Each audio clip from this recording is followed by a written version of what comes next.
शं वरुणः शन्नो भवत्वर्यमा शन्न इन्द्रो बृहस्पतिः शन्नो विष्णुरुक्रमः ॐ शान्ति शान्ति शान्तिः।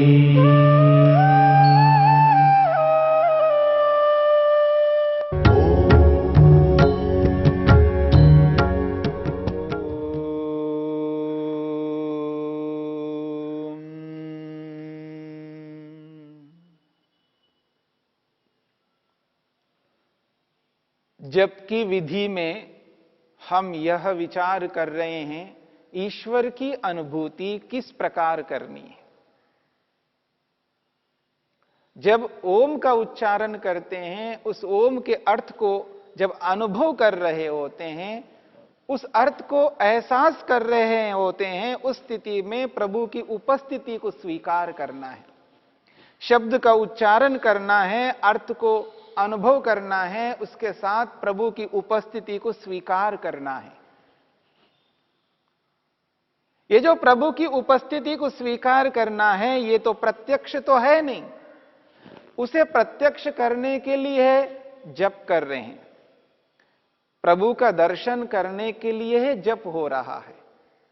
अभी प्रत्यक्ष नहीं है ईश्वर, फिर भी प्रभु को अनुभव करना है। तो प्रभु को अनुभव करने के 3 माध्यम हैं। एक तो है प्रत्यक्ष जो हमें हुआ नहीं है, और 2 माध्यम हैं जो कहते हैं अनुमान और शब्द प्रमाण। शास्त्र, वेद शास्त्र के माध्यम से ईश्वर को जानकर समझकर हम शब्द प्रमाण के आधार पर ईश्वर की व्यापकता को अनुभव करेंगे, और अनुमान प्रमाण के माध्यम से भी ईश्वर को अनुभव करेंगे। ये जो लिंग है, ये जो सृष्टि है, ये संपूर्ण ब्रह्मांड ईश्वर को बताने का चिन्ह है, लक्षण है। इस सृष्टि रूपी चिन्ह से, लिंग से ईश्वर का बोध होता है। जैसे धुएं रूपी लिंग से, चिन्ह से अग्नि का बोध होता है। जैसे बादलों को देखने से बरसात का ज्ञान होता है कि हां बरसात होगा, ऐसे ही किसी एक चिन्ह को देख करके, लिंग को देख करके, जो दिखाई नहीं देने वाला, जो दिखाई नहीं देने वाला पदार्थ है, जो वस्तु है, उसका हम अनुमान करते हैं। ठीक इसी प्रकार से इस ब्रह्मांड रूपी लिंग से ईश्वर का अनुमान होता है। इतने विशाल ब्रह्मांड को बनाने वाले परमेश्वर बहुत विशाल है, बहुत बड़ा है, क्योंकि इतने बड़े ब्रह्मांड को निरंतर संचालित कर रहे हैं, सर्वत्र विद्यमान होकर के इस ब्रह्मांड का पालन पोषण कर रहे हैं। उसकी व्यापकता का बोध शब्द प्रमाण से भी होता है और अनुमान प्रमाण से भी होता है। तो इन दोनों प्रमाणों के माध्यम से, अनुमान और शब्द प्रमाण के माध्यम से हम ईश्वर का अनुभव, एहसास करेंगे। हे प्रभु, आप मुझे देख सुन जान रहे हो, आपकी उपस्थिति में उपस्थित हूं, आपके समक्ष विद्यमान हो। मैं आपके समक्ष विद्यमान हूं, आप मेरे समक्ष विद्यमान हो, सर्वत्र हो, मेरे सामने भी हो। मेरे सामने का मतलब आत्मा के समक्ष विद्यमान हो, क्योंकि हमें आत्मा से अनुभव करना है। आगे चल करके जब प्रत्यक्ष करेंगे तो आत्मा ही तो प्रत्यक्ष करेगा। मेरे समक्ष का अर्थ अभिप्राय है, मेरे सामने का अभिप्राय है मुझ आत्मा के समक्ष विद्यमान हो। आप मुझ आत्मा के समक्ष विद्यमान हो। हे प्रभु, आप मेरे समक्ष विद्यमान हो, मैं आपके समक्ष विद्यमान हूं। आपकी उपस्थिति में ही उपस्थित होकर आपका जप कर रहा हूं, ध्यान कर रहा हूं, भक्ति कर रहा हूं, आपकी उपासना कर रहा हूं। आप इसे उपासना कहिए, भक्ति कहिए, जप कहिए, ध्यान कहिए, एक ही बात है। क्योंकि जप से, भक्ति से, ध्यान से ईश्वर का साक्षात्कार होना एक ही परिणाम है। अब जप कहो तो जप का परिणाम ईश्वर दर्शन है, ध्यान कहो उसका भी परिणाम ईश्वर दर्शन है, भक्ति कहो और उपासना कहो, इन सब का अंतिम परिणाम तो ईश्वर ही है। इसलिए ये जो जप हो रहा है इसका परिणाम ईश्वर दर्शन है। तस्य वाचकः प्रणवः, उस परमपिता परमेश्वर का नाम प्रणव है, ओम है। उस ओम का जप करना, तज्जपस तदर्थ भावनम, उस ओम का जप अर्थ के साथ में करना, अर्थ को अनुभव करते हुए करना और उस प्रभु की उपस्थिति को स्वीकार करना है। तो ओम का जप कर सकते हैं।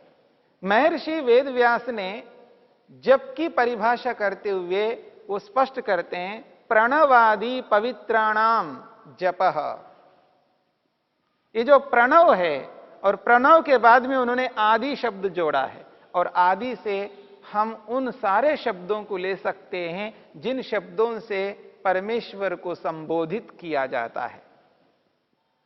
ओम शब्द से संबोधित किया जाता है, न्यायकारी शब्द से संबोधित किया जाता है, आनंद शब्द से संबोधित किया जाता है, सर्वरक्षक शब्द से संबोधित किया जाता है।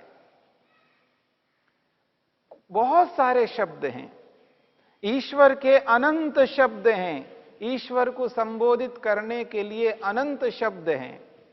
अनंत शब्दों से हम संबोधित नहीं कर पाएंगे, हम तो शांत हैं, हम सारे शब्दों का प्रयोग नहीं कर सकते हैं, लेकिन जितने भी शब्दों का प्रयोग कर सकते हैं उन शब्दों के माध्यम से जो शब्द सीधा सीधा ईश्वर के स्वरूप को आसानी से हमें एहसास करा दें, ऐसे शब्दों का प्रयोग हमें करना है।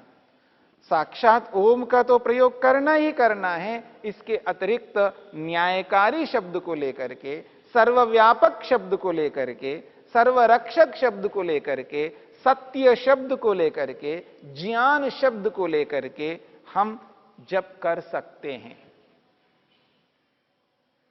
केवल सत्यम, सत्यम शब्द को बोल करके भी ईश्वर को समझ सकते हैं, जप कर सकते हैं। ज्ञानम शब्द का प्रयोग कर सकते हैं।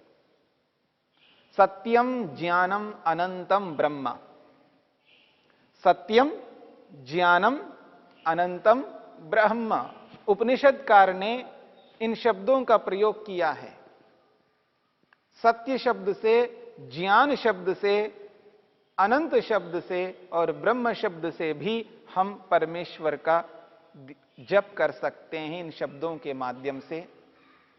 अथवा और कोई शब्द आपको लगता है उस शब्द से भी आप जप कर सकते हैं। जैसे ओम को लेकर के हमने जप को समझने का प्रयत्न किया है, ऐसे ही सर्वव्यापक शब्द, सर्वव्यापक शब्द को भी हमें समझना है।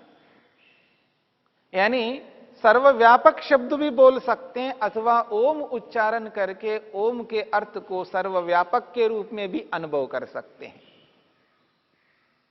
जैसे ओम बोल करके सर्वरक्षक की स्थिति को अनुभव किया है, ऐसे ओम बोल करके न्यायकारी स्थिति को भी अनुभव कर सकते हैं। ओम बोल करके सर्वव्यापक को भी अनुभव कर सकते हैं। ओम बोल करके आनंद को भी अनुभव कर सकते हैं, क्योंकि ये सारे के सारे ईश्वर को बताने वाले शब्द हैं।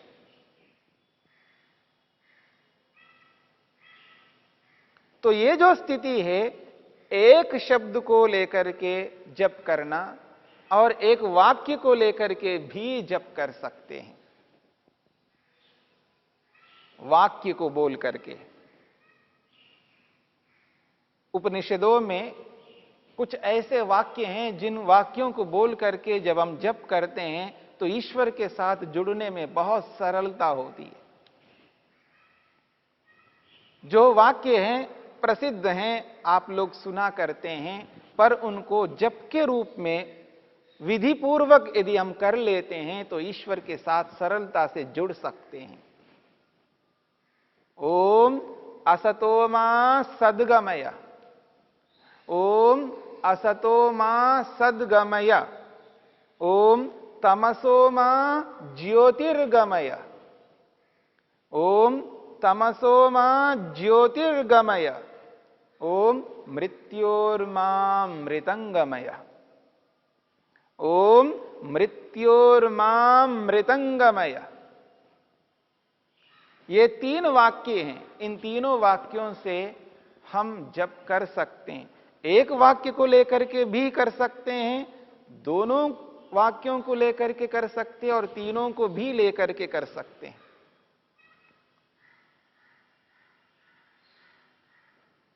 यदि इन वाक्यों को लेकर के हम जप करेंगे, उस स्थिति में अर्थ को छोड़ना नहीं है, अर्थ सदा जोड़ के रखना है।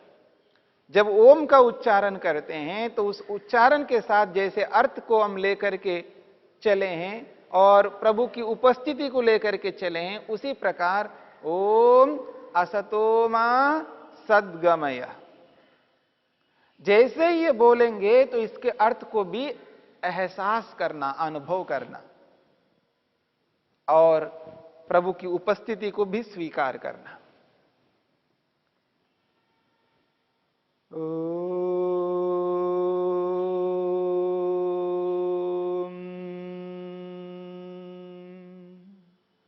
असतो मा सद्गमय।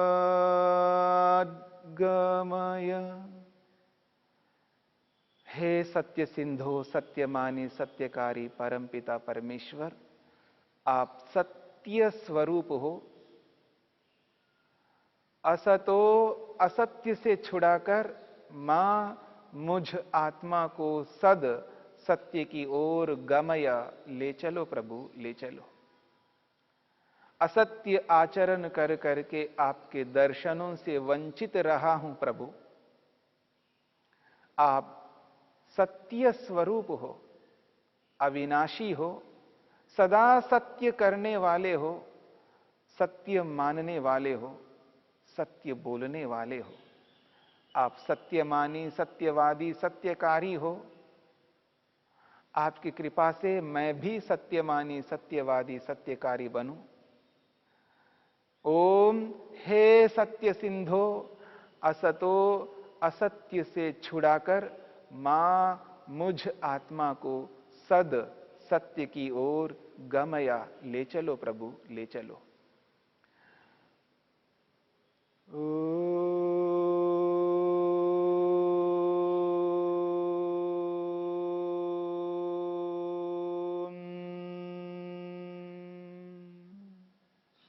तमसो मा ज्योतिर्गमय।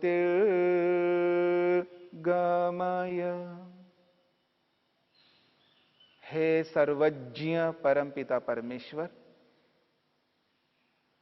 तमसो अज्ञान, मोह, मूर्खता, अविद्या रूपी तमस से छुड़ाकर मां मुझ आत्मा को ज्योति ही, ज्ञान, विवेक, वैराग्य, विद्या रूपी ज्योति की ओर गमया ले चलो प्रभु, ले चलो। इसी मूर्खता से, अज्ञानता से, अविद्या से ग्रस्त होकर असत्य आचरण करता आया हूं प्रभु।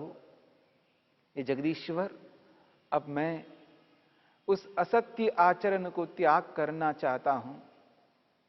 ओम हे सर्वज्ञ परमपिता परमेश्वर, तमसो अज्ञान, मोह, मूर्खता, अविद्या रूपी तमस से छुड़ाकर मां मुझ आत्मा को ज्योति ही, ज्ञान, विवेक, वैराग्य, विद्या रूपी ज्योति की ओर गमया ले चलो प्रभु, ले चलो। आप मुझे देख सुन जान रहे हो, आपकी उपस्थिति में उपस्थित हूं प्रभु, उपस्थित हूं।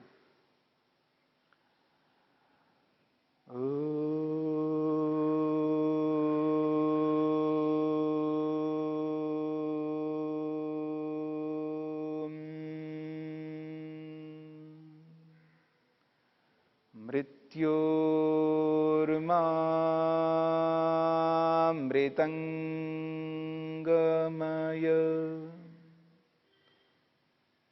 हे आनंद से परिपूर्ण परमपिता परमेश्वर, मृत्यु आदि समस्त दुखों से छुड़ाकर मां मुझ आत्मा को अमृतम आनंद रूपी मोक्ष रूपी अमृत की ओर गमया ले चलो प्रभु, ले चलो। आप मुझे देख सुन जान रहे हो, आपकी उपस्थिति में उपस्थित हूं परमेश्वर, उपस्थित हूं। नाना प्रकार के दुखों से ग्रस्त हूं प्रभु, ये मेरे दुख मुझसे दूर हो प्रभु। आप ओम आनंद से परिपूर्ण हो। मृत्यु नाना प्रकार के जो दुख मुझको प्राप्त होते हैं प्रभु, उन मृत्यु आदि समस्त दुखों से छुड़ाकर मां मुझ आत्मा को अमृतम आनंद मोक्ष रूपी अमृत की ओर गमया ले चलो प्रभु, ले चलो। आपकी उपस्थिति में उपस्थित हूं प्रभु, आपके समक्ष विद्यमान हूं। आप मुझे देख सुन जान रहे हो, आपकी उपस्थिति में उपस्थित होकर आपका ही जप कर रहा हूं। इस रूप में जब हम जप करते हैं, यानी वाक्य को बोल रहे हैं, उस वाक्य को अनुभव भी कर रहे हैं कि वाक्य क्या कहना चाहता है। जिस ईश्वर के स्वरूप को सामने रखता हुआ हम अपने आप को ईश्वर के स्वरूप के अनुरूप बनाना चाहते हैं। ईश्वर सत्यमानी सत्यवादी है, तो हम अपने असत्य को हटा करके, असत्य से दूर हो करके उस सत्य को स्वीकार करना चाहते हैं। जिस मूर्खता से, अज्ञानता से, अविद्या से ग्रस्त होकर जिस असत्य आचरण को करते आए हैं, उसी असत्य के कारण से आज मैं ईश्वर का दर्शन नहीं कर पा रहा हूं। उस अज्ञान मोह मूर्खता से हट करके ज्ञान विवेक वैराग्य रूपी विद्या को प्राप्त कर लूं, जिससे असत्य आचरण को बंद कर सकूं। और जब मेरा असत्य बंद हो जाएगा, मेरी मूर्खता दूर हो जाएगी, उस स्थिति में जो मेरे को दुख प्राप्त हो रहे हैं, नाना प्रकार के दुख, वो सारे के सारे दुख मुझसे दूर हो जाएंगे। ईश्वर के आनंद को समझते हुए उसके आनंद को प्राप्त करना है। ईश्वर के ज्ञान को अनुभव करते हुए उस ज्ञान को अनुभव करना, ईश्वर के सत्य स्वरूप को अनुभव करते हुए उस सत्य को स्वीकार करना। इस रूप में भी हम जप को कर सकते हैं। अलग अलग वाक्यों से, अलग अलग शब्दों से जप करने को लेकर के मैंने आपके सामने जप की विधि रखी है, और आगे भी जप को समझने का प्रयत्न करेंगे।